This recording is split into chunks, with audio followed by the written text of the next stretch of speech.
कुलगुरु कालिदास संस्कृत विश्वविद्यालय तथा गोगटे जोगलेकर महाविद्यालय के तत्वाधान में चलने वाले कालगणना के इस 23वें सत्र में आप सभी प्रतिभागियों तथा शिक्षकों का हार्दिक स्वागत करता हूँ।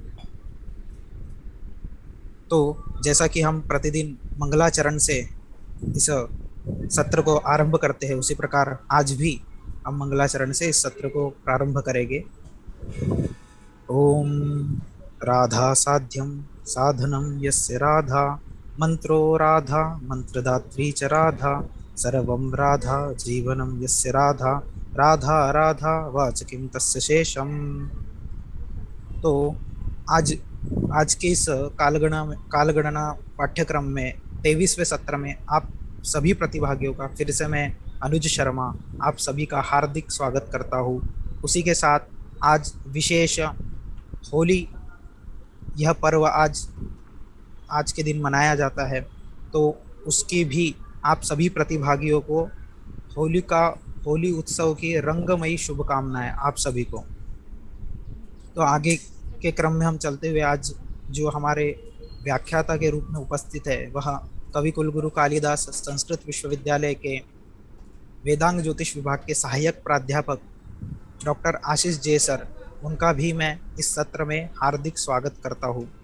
और महोदय से मैं अनुरोध करता हूँ कि वह अपनी ज्ञानवाणी से हमें आज उद्बोधित करें और अपने व्याख्यान को आरंभ करें। धन्यवाद सर। जी धन्यवाद अनुज जी। मैं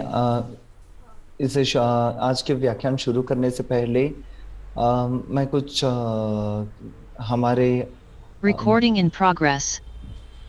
हाँ, हमारे जो विभाग अध्यक्ष जो प्रोफेसर कृष्ण कुमार पांडे महोदय हैं, मैं उनको पहले नमस्कार करता हूं।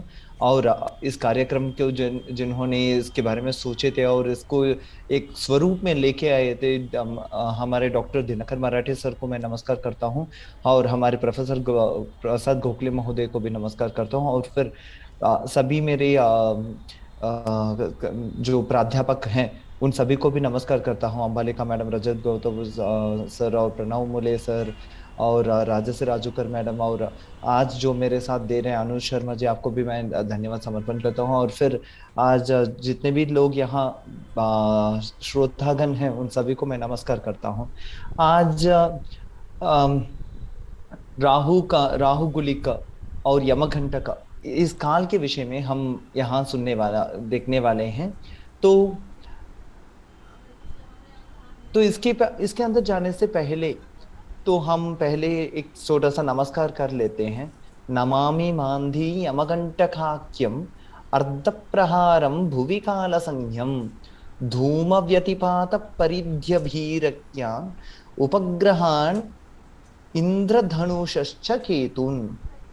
तो यहाँ आज इन नव उपग्रहों का नमस्कार कर आज हमारा पाठ शुरू करते हैं, क्योंकि आज का पाठ जो है वो इन नव उपग्रहों के विषय में ही है। जैसा कि राहु, गुलिक और यमकंठ के ऊपर हमारा फोकस आज का रहेगा, तो भी हम अन्य विषयों, अन्य जो उपग्रह हैं उनके भी ऊपर एक बार ऐसा दृष्टि डालकर हम जाएंगे, क्योंकि ये सब एक मिलन जुलन के होते हैं। जैसे सूर्य आदि नवग्रह होते हैं, सूर्य, चंद्र, कुज, बुध, गुरु, शुक्र, ये सब जो ऐसे नवग्रह होते हैं, तो वैसा ही इनके नव उपग्रह भी होते हैं। उनके नाम है मांदी, यमघंटक, अर्धप्रहार, काल, धूम, व्यतिपात, परिधि, इंद्रधनु, उपकेतु कर ये जो नव उपग्रह होते हैं। तो हर ग्रह से वो उनके अलग हुआ। जैसा पौराणिक कथा में हमें देखने के लिए भी मिलता है कि एक बार बृहस्पति और इनका शनि का जो युद्ध हुआ था, तो उस युद्ध में शनि को चोट लगा और उस चोट में की वजह से उनका एक अंग अलग हो गया था और उस अंग को मांदी कहा गया है। हाँ, ये एक हम पौराणिक कथा के रूप में भी देख सकते हैं। वास्तव में कहीं ग्रहों के बीच में जो युद्ध होता है, जैसा पास में आते हैं और उनके वजह से भी कुछ चेंजेस आ सकते हैं और वहां से चोट खाकर अलग हुआ होगा। ऐसा भी हो सकता है, जैसा कि माना जाता है कि सूर्य से भूमि आया और भूमि से चंद्र आया। तो इस तरह जैसा बताया जाता है, तो ये इस तरह के एक विषयों के ऊपर आधारित भी हो सकता है, जो जैसा कि समझाने के लिए कथा के माध्यम से हमेशा जैसा बताया गया है वैसा ही यहाँ भी बताया गया होगा। तो मांदी नाम से यह समझ में आ जाता है कि ये मंद, शनि का दूसरा नाम मंद है, क्योंकि सभी ग्रहों की तुलना से देखेंगे तो शनि ही बहुत धीरे से चलने वाले हैं अपने कक्ष में। उनको एक पूरा परिक्रमा समाप्त करने में लगभग 30 साल लग जाता है। तो इसलिए उनको मंद कहते हैं, जो मंद मंद चलते हैं इसलिए।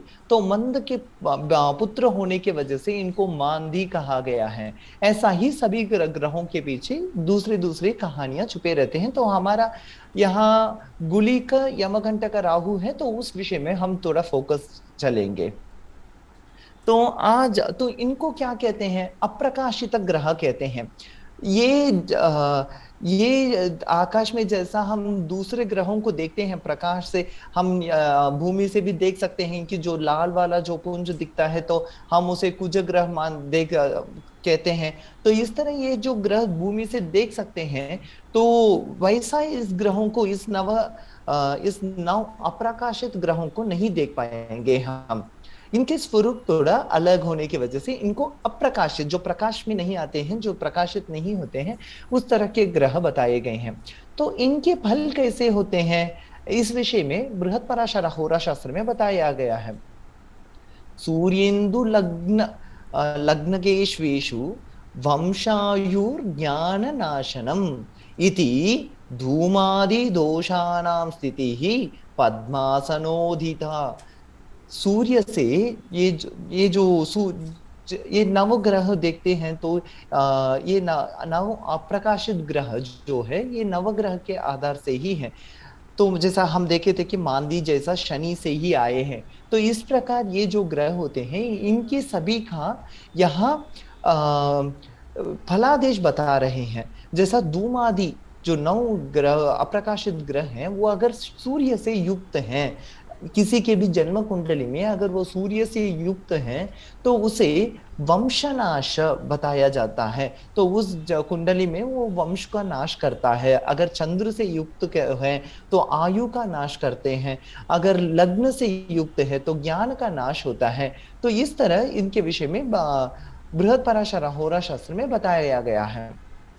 और आगे उत्तर कालामृत में एक इस जैसा कि मंद बताते हैं, गुलिक बताते हैं, तो इसमें क्या है, दोनों में कुछ अंतर है क्या कर पूछेंगे तो कालिदास जी कहते हैं हाँ, ये दोनों ही सूर्य के, शनि के ही पुत्र हैं, शनि के ही पुत्र हैं ये दोनों, मगर ये दोनों अलग अलग है कर उत्तर कालामृत ग्रंथ में हाँ जो कालिदास जी हैं वो बताते हैं। मगर अन्य आचार्यों का मत ये अलग होता है, क्योंकि हम देखने ये दिखता है कि यहाँ जो मांदी जो शब्द रखे हैं, तो ये जो मांदी जो है ये गुलिकी के पर्यायवाच्य में प्रयोग किया गया है। और बृहत्पराशर होरा शास्त्र में तो साक्षात ऐसा ही बताया गया है कि नामांतरम तु तस्यैव मांदीरित्यभिधीयते। तो उसी के नामांतर, किसी के गुलिक के ही मांदी भी नामांतर ही होता है। तो इसमें कोई दोष नहीं है, दोनों एक ही है कर भी बताया गया है।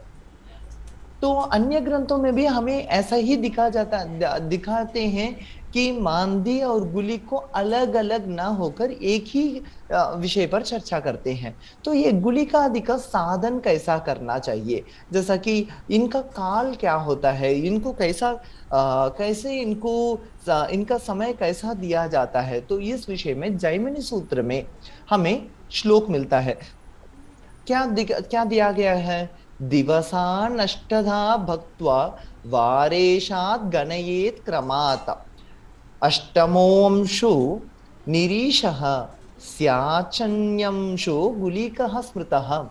तो दिनमान जो है, कल आपको रजत महोदय जब बता रहे थे कि दिनमान रात्रिमान या कैसे हर प्रांत में दिन और रात्रि का जो है ये काल का जो गणना है ये कैसा बदलता है, निरक्षर देश में कैसा हमेशा दिन और रात 12 घंटे के दिन और 12 घंटे के रात होते हैं, और ऊपर जाते जाते 6 महीने के दिन और 6 महीने के रात तक इतना बड़ा अंतर जैसा आ जाता है।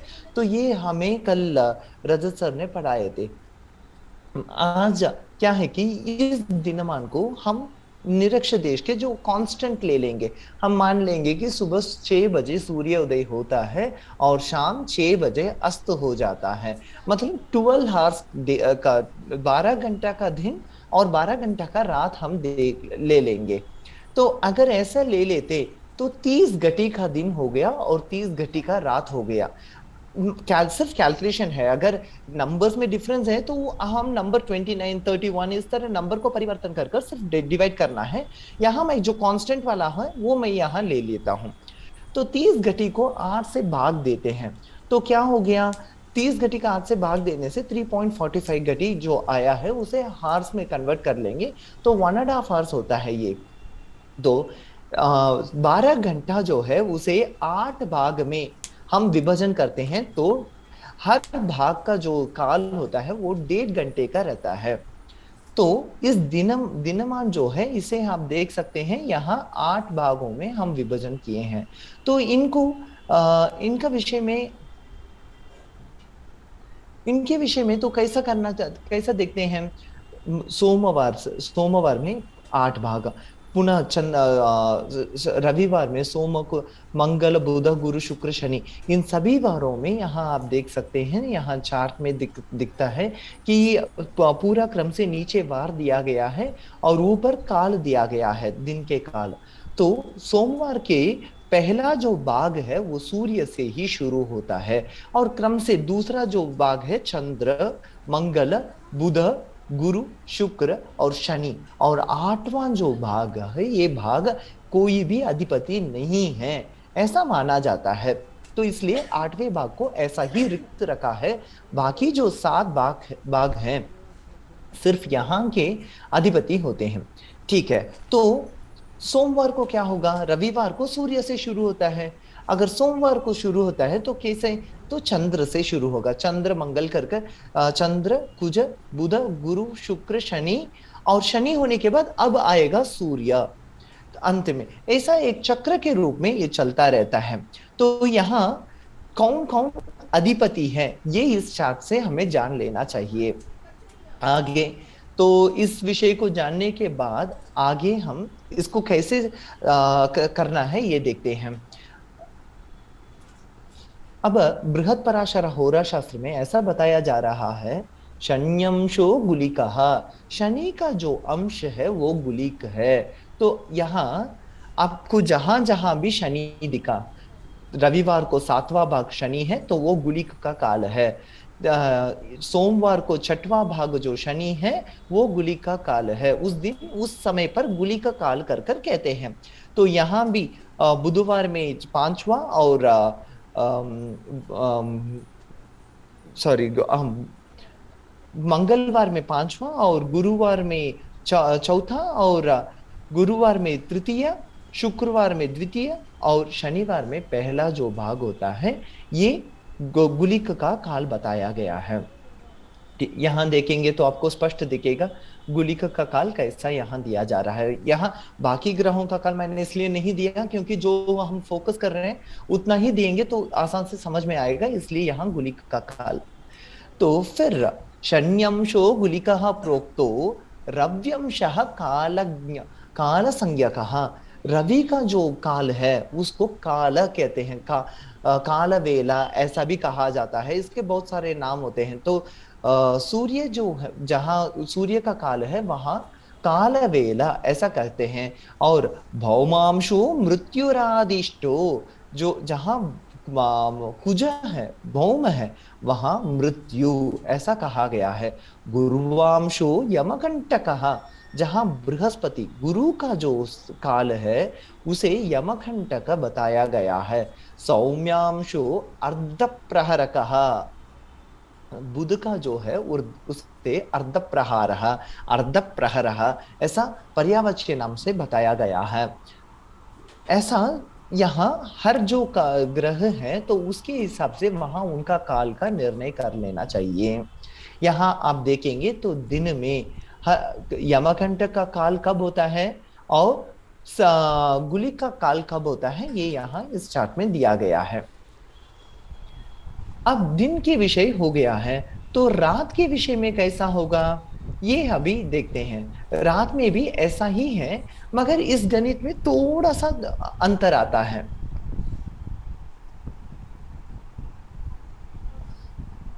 रात में क्या होता है, जैसा पहले हम देखे थे कि दिनमान को 8 से भाग देते हैं, वैसे ही रात्रिमान को भी 8 से भाग देना चाहिए। जैसा रात का जो काल है उसे 8 भाग में कर लेना चाहिए। वैसा कर लेने से फिर से यहाँ हमें 1.5 घंटे का जो अंतर, एक काल जो एक जो काल है वो 1.5 घंटा का होता है। मतलब यहाँ अभी मगर यहाँ एक छोटा सा अंतर है इसमें। वहां क्या किए थे, जब रवि दिन में क्या करते हैं, जब रविवार है तो पहला हम सूर्य से शुरू करते हैं, सोमवार है तो चंद्र से शुरू करते हैं गणना। मगर यहाँ पांचवें ग्रह से, पांचवें मासर से शुरू करना चाहिए। जैसा कि रविवार है रात के काल में पांचवें, तो रवि, सोम, मंगल, बुध, गुरु जो पांचवा है तो गुरु से शुरू करते हैं। वैसे ही देखेंगे तो सोमवार से पांचवा वार होता है शुक्रवार, तो यहाँ शुक्र से शुरू करना चाहिए, फिर क्रम से चलेगा, शुक्र शनि सूर्य चंद्र कर क्रम से चलेगा। ऐसा ही कुजवार, मंगलवार के दिन वहां से मंगल से पांचवें जो शनिवार आता है तो शनि से शुरू करना चाहिए। तो ऐसा चार्ट हम दिए हैं। यहाँ भी रात के काल में जो 8वें भाग जो है वो रिक्त है, वहां कुछ भी कोई भी अधिपति नहीं है, ऐसा ग्रंथों में कहा गया है। तो यहाँ आप देखेंगे तो रात का जो काल है वो यहाँ ऐसा दिखता है।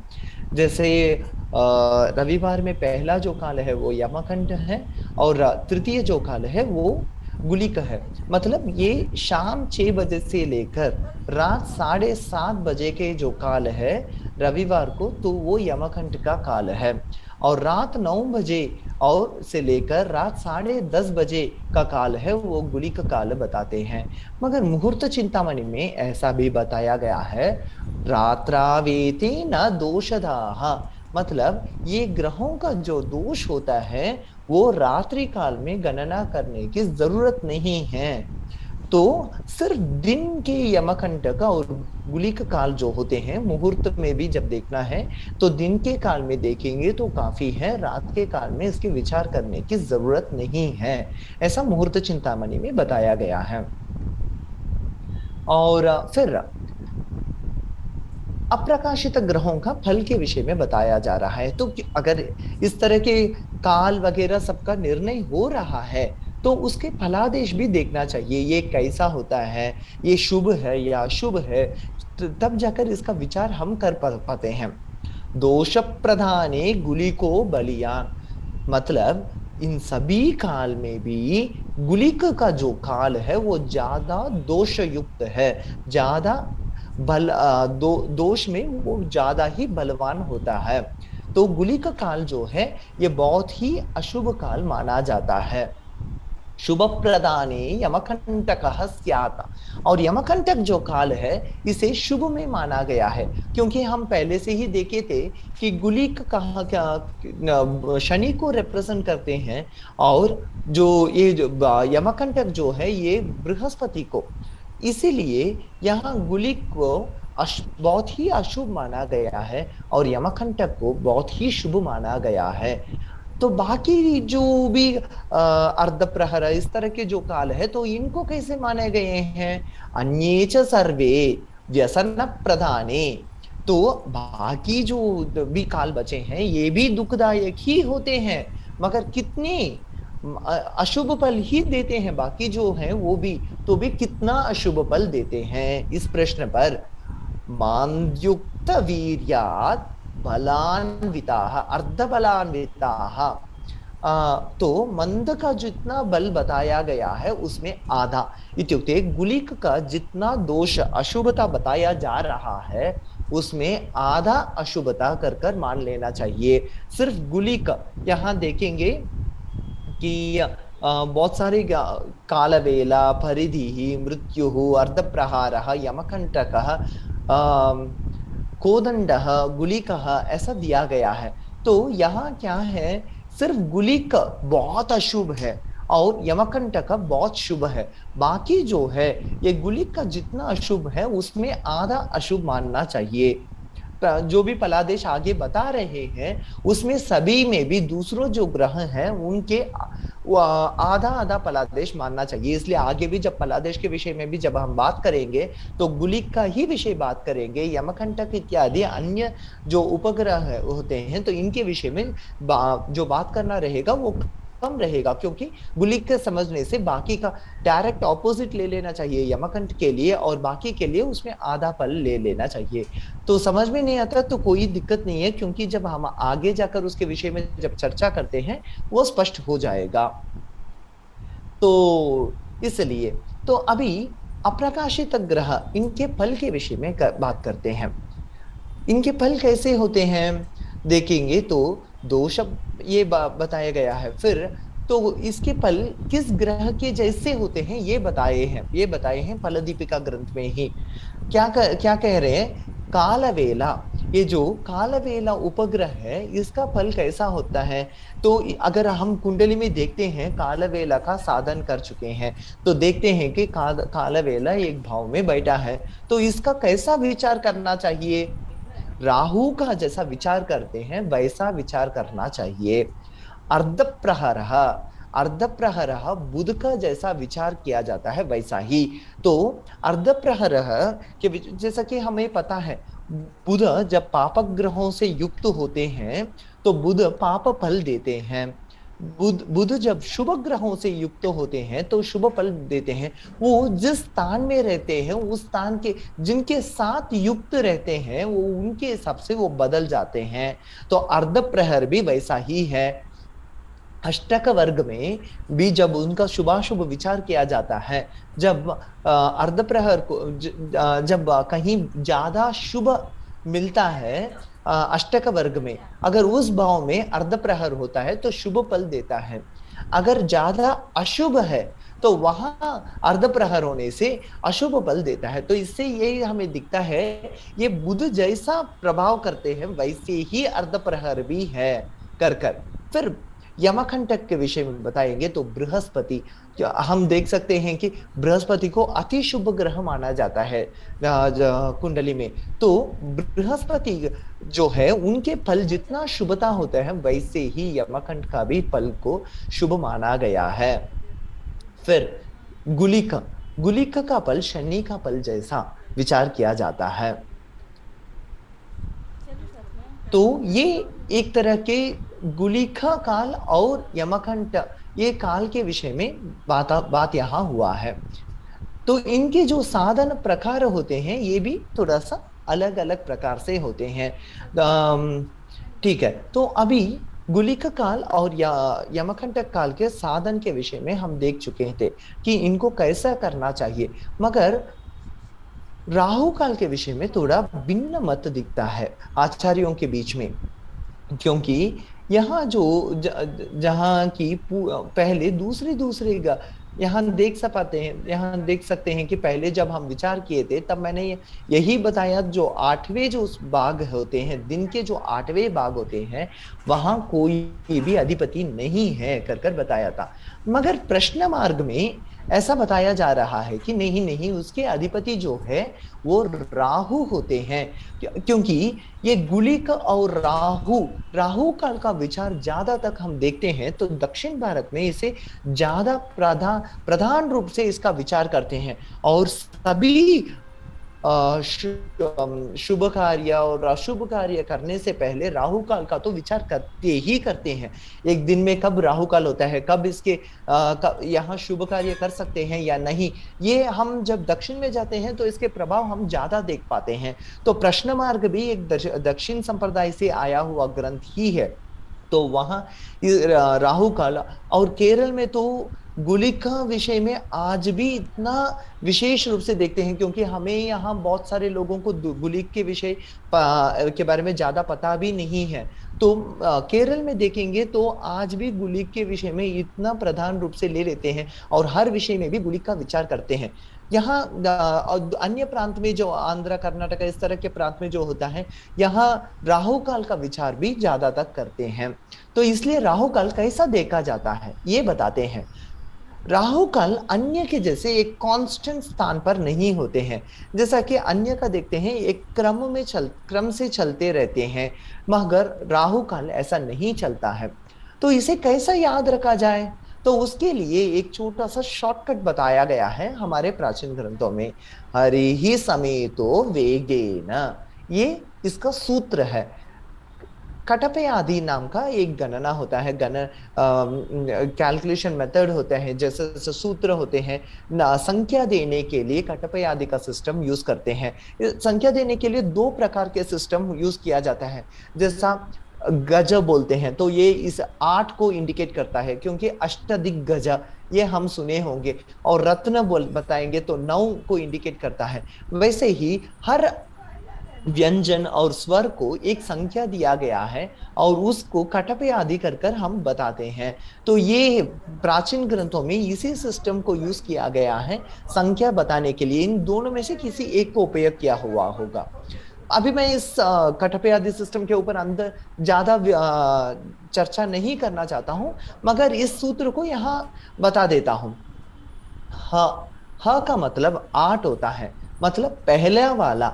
जब सूर्य यहाँ रविवार के दिन देखेंगे तो अष्टम जो भाग होता है, दिन के अष्टम भाग 4:30 बजे, शाम 4:30 बजे से लेकर 6 बजे का जो काल होता है उस काल को राहु काल कहते हैं।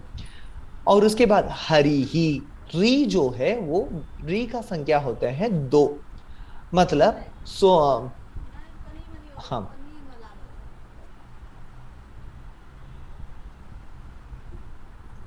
री का संख्या होता है कि 2।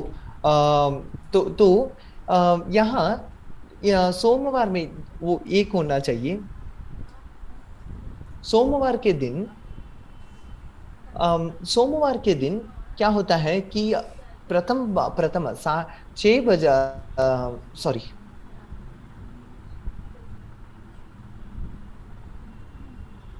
सोमवार के दिन सुबह 7:30 से लेकर 9 बजे तक राहु का काल रहता है। और यहाँ मंगलवार के दिन 7 में होता है, सप्तम भाग में राहु का होता है। और ऐसा ही अन्य वारों में पंचम में, षष्टम में और चतुर्थ और तृतीय भाग में राहु का काल। तो इसे याद रखने के लिए सूत्र दिया गया है हरि समेतो वेगेन कर कर। तो हरि समेतो वेगेन ये इसका सूत्र बताया गया है। तो राहु काल का विचार हरि समेतो वेगेन कर कर हम याद रखना चाहिए। ठीक है, तो राहु काल का विचार, किसी राहु काल के समय में किसी भी शुभ कार्य का शुरुआत नहीं होता है। तो राहु काल में कोई मंगल कार्य इत्यादि का, ये मुहूर्त के विषय पर इसका विचार करते हैं। अब तक यमकंटक भी जो हो और गुलिक भी जो हो, ये सब मुहूर्त के विचार में किए गए हैं। तो इसे क्या कुंडली में भी विचार किया जा सकता है क्या, जन्म कुंडली में? हाँ, इसको जन्म कुंडली में भी विचार किया जाता है, तभी जाकर इसको एक ग्रह के रूप में इसको कैसे शुभ फल, ये सब भी विचार किया जा सकता है। तो इसको कुंडली में कैसा देखना चाहिए? बृहत पराशराहोरा शास्त्र में इसके विधान बताया गया है। गुलिक का कैसे लग्न साधन जैसा करते हैं, वैसे ही गुलिक का भी साधन कर लेना चाहिए। गुलिक के जो उदय काल बताया गया है ग्रंथों में, अभी जो मैंने मिनट्स यहाँ देख सकते हैं, मैंने इसको हार्स और मिनट्स में कन्वर्ट किया हूँ उदय काल को। ये घटी और विघटी में ग्रंथों में ऐसा ही दिए गए हैं उस श्लोक में। तो मैंने अभी उस कैलकुलेशन मेथड के अंदर जाकर इसके कॉम्प्लिकेट नहीं करना चाहता हूं, तो इसे जो मेथड है वो मैं आपको बता देता हूं। तो गुलिकेश, यहाँ ये बताया गया है कि गुलिक का जो इष्टकाल होता है, उस इष्टकाल को लग्न साधन का जैसा हम विचार करते हैं, लग्न साधन जैसा करते हैं, इष्टकाल लेकर जैसा हम लग्न साधन करते हैं, वैसा ही गुलिक ग्रह का जो उदय काल होता है, उस काल को लेकर हम यहाँ लग्न साधन में जैसा पद्धति करते हैं, वैसे ही गुलिक का स्पष्ट कर लेना चाहिए। वैसे गुलिक का स्पष्ट करने के बाद इसे द्वादश भावों में विचार किया जा सकता है। और गुलिक के विषय में यहाँ दूसरा एक विषय भी फलदीपिका में बताया गया है। ये क्योंकि सिर्फ गुलिक को ही नहीं है, यमघंटक को भी ऐसा ही किया जा सकता है। और अन्य जो उपग्रह बताए गए हैं, कालवेला, धूम, कालवेला इत्यादि जो भी बताए गए हैं, तो इन सभी उपग्रहों को भी ऐसा ही हम विचार कर सकते हैं। और आगे इसमें देखते हैं, गुलिक भवननाथे केंद्रगे। अगर गुलिक ये कहीं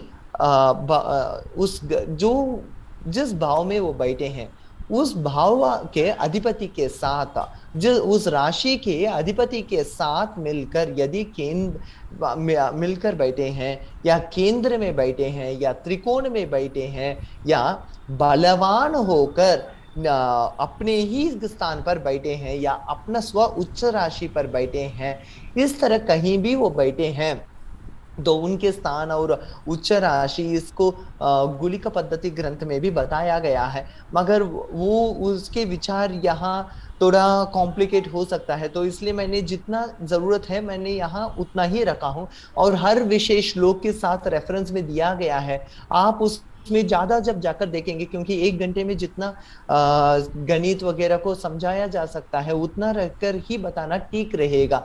तो अगर आप हमेशा इतना से नहीं होता है, आप अगर उसको डेप्थ में पढ़ना चाहेंगे, तो इसलिए यहाँ हम रेफरेंस भी देते हैं, तो आप उसको और ज्यादा डीप में पढ़ेंगे तो अच्छी तरह से आपको समझ में आता है। ठीक है, तो उनके स्वस्थान और उच्च स्थान इस तरह के स्थान में बैठने से क्या होता है, रथ, गज, तुरंग, तुरंग मतलब अश्व इत्यादि वाहनों का योग होता है। आज के दिन में देखेंगे तो ये वाहन का मतलब हम मोटर बाइक, टैक्सी ऐसा अन्वय करना पड़ेगा। तो इस तरह अच्छे वाहन का योग देता है गुलिक, या अच्छे स्थान में बैठने से हमेशा गुलिक को बिल्कुल अशुभ ही नहीं माना गया है, तो उनका शुभत्व भी दिखाया जाता है। जबकि गुलिक केंद्र में, त्रिकोण में इस तरह के स्थान में जब बैठते हैं तो उनका शुभ फल देखा जाता है। फिर यहाँ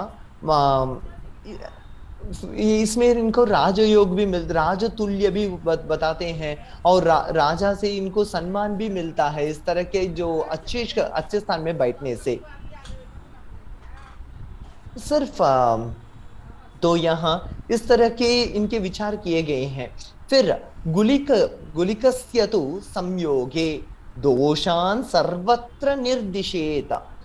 अभी ये बताया गया है, जैसा कि जन्म कुंडली में हम देखें कि 12 स्थान में जब गुलिक बैठते हैं तो उसके फल आगे हम डिटेल में विचार करेंगे। मगर उसके पहले क्या होता है, गुलिक के साथ जब अन्य ग्रह मिलकर बैठ जाते हैं तो उनके फल भी कैसा होता है, ये बहुत सारे ग्रंथ में, फलदीपिका में ही नहीं है, जातक पारिजात में भी बताया गया है, प्रश्न मार्ग में भी इस तरह के विषयों पर चर्चा किया गया है, अन्य ग्रंथों में। तो देखेंगे तो थोड़ा सा ही मतभेद होता है, ज्यादा तक समानता होने की वजह से एक ग्रंथ को ही हम यहाँ लिए हैं। गुलिकस्य तु संयोगे दोषान सर्वत्र निर्देशित। तो गुलिक का संयोग होने से, गुलिकी के साथ जुड़ने से हमेशा ग्रहों का दोष होता है, मतलब हमेशा अशुभ फल ही देते हैं। यमकंटक संयोगे सर्वत्र कथयेत शुभम। यमकंटक से जुड़ने से क्या होता है, ग्रहों का हमेशा शुभ फल ही होता है। तो हम देख पाते हैं कि एक तरफ गुलिक है और एक तरफ यमकंटक है। जब गुलिक के विषय में बहुत सारे अशुभ बताए गए हैं, तो वैसे ही यमकंटक के विषय में हमें शुभता मान लेना चाहिए। तो बाकी ग्रहों के जो जब विषयों का विचार करना चाहिए तो गुलिक का जितना बताए हैं उसमें थोड़ा सा हानि लेना चाहिए। जैसा कि अभी हम एक उदाहरण देखते हैं, तो गुलिक जो मांदी जो है या गुलिक जो है, ये जब सूर्य से युक्त होते हैं तो हमें पता है कि सूर्य को पितृकारक माना गया है। तो सूर्य के साथ अगर गुलिक है कहीं भी एक ही भाव में, सूर्य और गुलिक दोनों एक ही भाव में बैठे हैं, तो ऐसा होने के वजह होते समय क्या होता है, सूर्य पितृ कारक होने की वजह से, मतलब पिता के कारक होने की वजह से, कारक ग्रह होने की वजह से वो पितृहंता, मतलब पितृ का हानि करते हैं। ये यहाँ दिया जाता है। तो यमकंटक में कैसा होता है, तो ये पितृ के लिए बहुत अच्छा होता है, पिता के लिए यह बहुत ही अच्छा होता है। कर कर देखते हैं बात की ग्रह की क्या होता है, थोड़ा सा हानि कर कर लेना चाहिए। ऐसा अन्य ग्रहों के भी विषय में विचार करना चाहिए। तो अभी यहाँ आप थोड़े ज्येष्ठ लोग हैं और इस तरह के विषयों को अच्छी तरह से समझ सकते हैं। कर कर हम क्या करते हैं कि आगे सिर्फ गुली के विषय में फोकस करके जाते हैं, मगर इसे ऐसा ही बदल लेना चाहिए। गुलिका यदि चंद्र के साथ युक्त है, जैसा कि हमें पता है कि चंद्र माता का कारक होते हैं, तो मातृ क्लेशी माता के लिए यहाँ कष्ट उत्पन्न करते हैं। किसी के कुंडली जन्म कुंडल जन्म पत्र में चंद्र के साथ अगर गुलिक युक्त है, तो अगर मंगल के साथ युक्त है, भ्रातृ वियोग, मतलब जो भाई हैं उनसे दूर रहना पड़ता है, या भाई से वियोग होना पड़ता है, अलग होकर कष्ट सहना पड़ता है, तो भ्रातृ वियोग है। और जातक पारिजात में तो ऐसा बताया गया है कि वो उनके भाई ही होते ही नहीं है करके, तो यही एक सिंगल चाइल्ड जैसे होते हैं वैसा भी होते हैं। फिर गुलिक यदि बुध के साथ युक्त है, तो वो उन्मादी होते हैं, क्योंकि जो बुध जो है वो बुद्धि के लिए होते हैं, ग्रह बुद्धि के कारक होते हैं, और बुद्धि के कारक होने की वजह से वो वहां उन्माद देते हैं, मतलब वो बुद्धि को ही डायरेक्ट गुली का अफेक्ट करता है, तो इसलिए उन्माद, उनके डिप्रेशन में हो जाना और वहां से उनको उन्माद रोग इत्यादि उत्पन्न होना भी हो जाता है। अभी बृहस्पति देखते हैं। बृहस्पति तो धर्म से युक्त होने के लिए और हमेशा सही रास्ते पर चलने के लिए इनको जाना जाता है। वहां बृहस्पति के साथ अगर गुलिक मिल जाते हैं, तो ये पाखंडी हो जाते हैं, मतलब धोखेबाजी, पूरे के पूरे उल्टे रास्ते पर चलने वाले हो जाते हैं।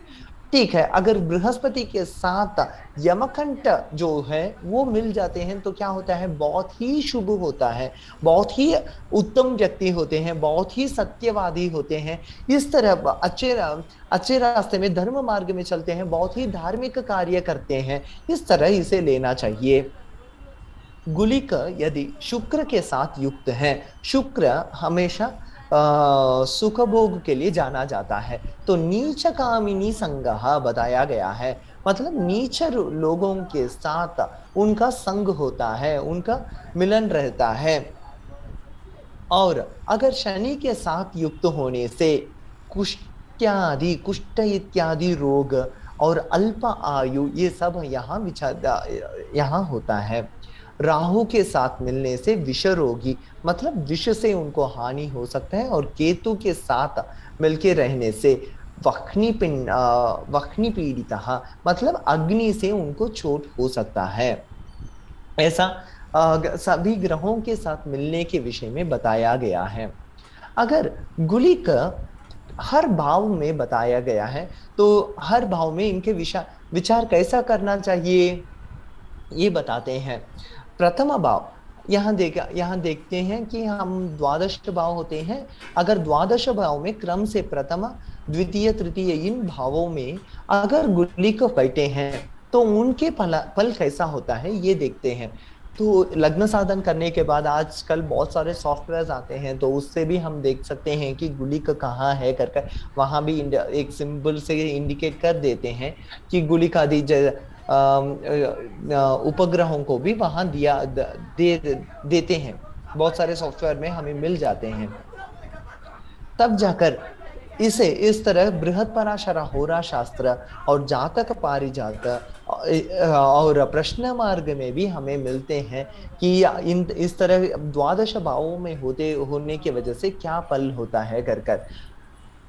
ये सिर्फ गुलिक का ही नहीं है, बाकी धूम इत्यादि ग्रहों का भी इन ग्रंथों में दिया गया है, मगर हम यहाँ प्रधान रूप से हम एक को लिए हैं, क्योंकि हमारा जो चर्चा है गुलिक यमकंठ राहु इनके बीच में ही सीमित रहना चाहिए, तो इसके लिए हम यहीं पर इनके ही अंदर हम विचार करते हैं।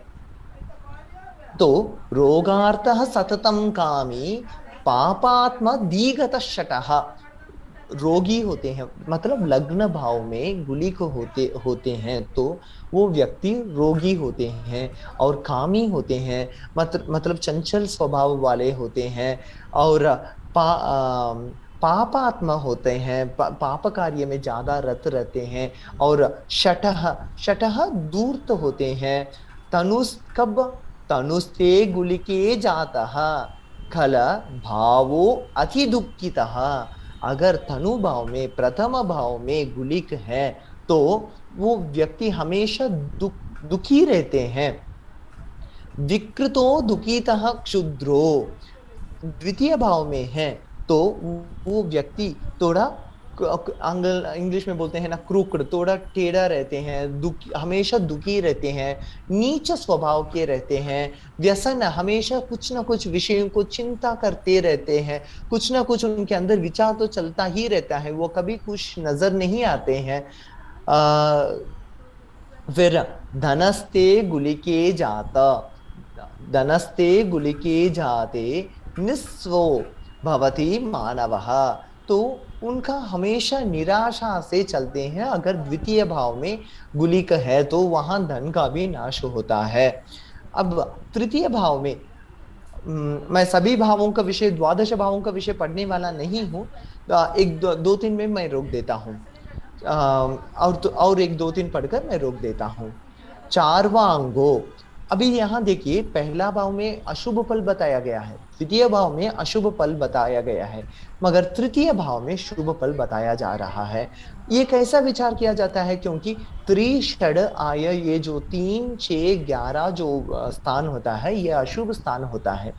अशुभ स्थान में जब अशुभ ग्रह बैठते हैं, अशुभ ग्रह का स्वभाव ही ऐसा है। अभी देखिए तनु भाव जो है देह भाव होता है, तो देह में जब बैठते हैं तो देह का नाश, रोग, ये सब हमने देखे थे।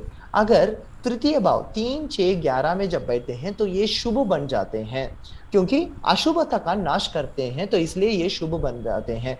चार्वांगो, उस व्यक्ति का जो अंग होते हैं बहुत सौंदर्यशाली रहते हैं, देखने में ही बहुत ही खूबसूरत लगते हैं। ग्रामपः, एक ग्राम के अधिपति होते हैं, एक छोटा सा जो नगर होता है वहां के अधिपति होते हैं, मेयर इत्यादि जैसे होते हैं, वैसे उस तरह के अधिपति होते हैं। पुण्य संयुक्तः सज्जन प्रिय, हमेशा पुण्य कार्य में रहना चाहते हैं, कुछ ना कुछ अच्छे कार्य करते रहते हैं और सज्जन के साथ ही रहते हैं, ये कभी दुष्टों के साथ मिलते ही नहीं है। सहजे गुलिके जातो मानवो राजपूजितः, इस तरह तृतीय भाव में गुलिक के होने से ये मानव, ये जो मनुष्य है ये राजा से पूजित होते हैं। राजा भी जो होते हैं वो इनको बहुत ही मर्यादा करते हैं। इस तरह उनको एक अच्छे स्थान प्राप्त करते हैं तृतीय भाव में गुलिक होने से। अभी चतुर्थ भाव में होने से क्या होता है? रोग हो, सुख परित्यक्तः, रोग होता है, सुख को परित्याग करते हैं। सदा भवति पापकृत, हमेशा पाप में ही रत रहते हैं। गुली के सुख भावस्ते वात पित्तादि को भवेत, वात पित्त कफ, ये 3 जो दोष है उनके वजह से आयुर्वेद ग्रंथ में जैसा बताए गए हैं, त्रिदोष में जब भेद हो जाते हैं तब इनको रोग इत्यादि होते हैं। तो उस तरह ये जो त्रिदोष होते हैं तो इनके वजह से इनको रोग के कारण बताते हैं। तो चतुर्थ भाव हम देख सकते हैं कि ये भाव जो है सुख भाव है, तो यहाँ सुख का नाश देखा जाता है। तो मैं डायरेक्ट दशम भाव में देख सकते हैं, अन्य भावों को मैं ऐसा ही स्किप करता हूं क्योंकि ऐसा एक विषय है कर इस तरह के अभी 12 भाव के विषय में बताते जाऊंगा तो समय समाप्त हो जाएगा। तो अभी देखेंगे तो दशम भाव को देखेंगे तो यहाँ आप देख सकते हैं कि जैसा कि केंद्र भाव ये होता है, पुत्रान्वितः सुखी भोक्ता, पुत्रान्वितः, पुत्र से युक्त होते हैं, सुखी होते हैं, भोक्ता होते हैं, मतलब सभी उनको जो भोगने के लिए जो सुख चाहिए वो सभी सुख उनको मिलता भी है, सिर्फ वो भोगते ही नहीं है, उनको प्राप्त भी होता है। देवाज्ञ अर्चना देव, इस देव अर्चना, इस तरह के देव के पूजन करते हैं, यज्ञ होम इत्यादि करते हैं। कब? दशमे गुलिके जातो योग धर्माश्रितः सुखी ही। तो दशम में गुलिक होने से ये योग के और धर्म के आश्रित रहते हैं, धर्म के पालन करते हैं और योग संत के मार्ग जो है उस मार्ग को चयन करते हैं। इस तरह जातक ग्रंथ में पहले हम क्या किए थे, मुहूर्त ग्रंथ में देखे थे। मुहूर्त में पहले जो हम काल वगैरह विचार किए थे, गुलिक काल, यमकंटक काल, राहु काल, तो ये मुहूर्त के आधार पर हमने विचार किए थे। इनको कैसे दिनमान में विभाजन करना चाहिए और कैसे देखना चाहिए, ये हमने यहाँ मुहूर्त के आधार को लेकर हमने देखे थे। इसलिए हर दिन में कौन सा समय होते में राहु काल होते हैं, गुलिक होते हैं और यमकंटक होते हैं, ये सब हम यहाँ हावर्स और मिनट्स के आधार पर हम लेकर देख रहे हैं। और आगे फिर जाकर हमने उसी गुलिक को कैसे लग्न इत्यादि का लग्न साधन जैसा करते हैं वैसे ही गुलिक इत्यादि अन्य उपग्रहों का भी साधन कर कर तो उनको जन्म कुंडली में कैसा देखा जाना चाहिए और उनके शुभाशुभ फल कैसा विचार करना चाहिए, इस तरह के विषय भी जातक चक्र में कैसा इनको देखें, ये हमने फिर विचार किए हैं।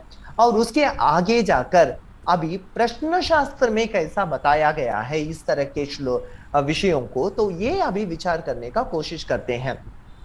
तो प्रश्न शास्त्र हमें पता है, जब जातक शास्त्र होता है और प्रश्न शास्त्र, इन दोनों में भेद क्या होता है? जातक शास्त्र और प्रश्न शास्त्र में भेद होता है थोड़ा सा।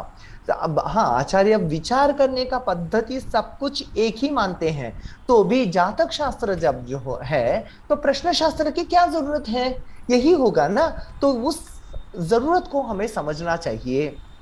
जैसा कि बृहद जातक में बताया गया है, ओरेत्य होरात्र विकल्प में के वांछी पंथी पूर्व पर वर्णालोपा कर्मार्जितम यद भवे। जो हम कर्मार्ज अर्जित किए हैं पूर्व में, पूर्व जन्म में, गत जन्मों में हमने जो शुभ और अशुभ कर्म जो अर्जित किए हैं उसकी जो पाक है वो बताने वाला शास्त्र होता है जातक शास्त्र।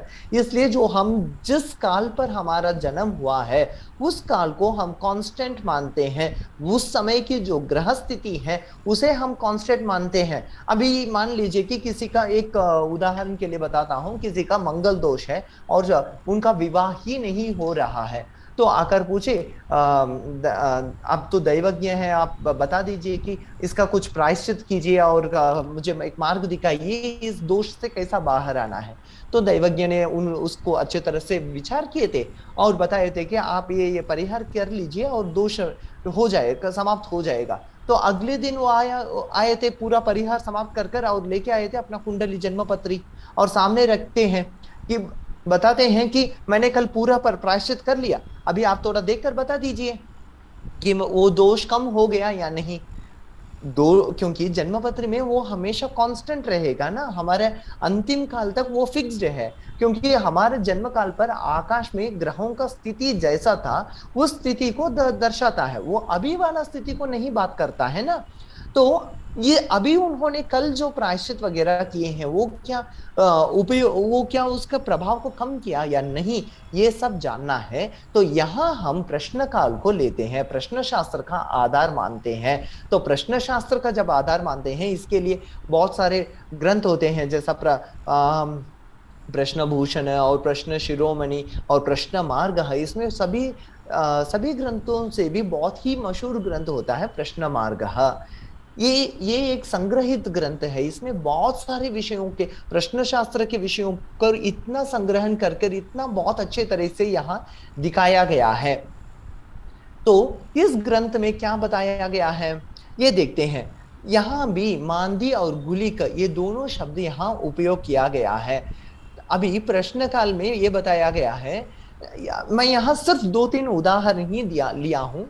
मांदीर हिक्खामापि सिरोद्भवम, मांदी होने से, मांदी किस तरह के रोग को देते हैं ये बताए गए हैं। अगर कोई प्रश्न करते हैं, प्रश्न करते समय उस प्रश्न लग्न में अगर मांदी बैठा है तो उसका प्रश्न पूछने वाला को किस तरह के प्रभाव होता है ये बताते हैं कि ज्यादा उनको हिचकी होते रहते हैं, मतलब उनको हिचक की वजह से जो डिस्टरबेंस होता है उतना उनको तकलीफ उठाना पड़ता है।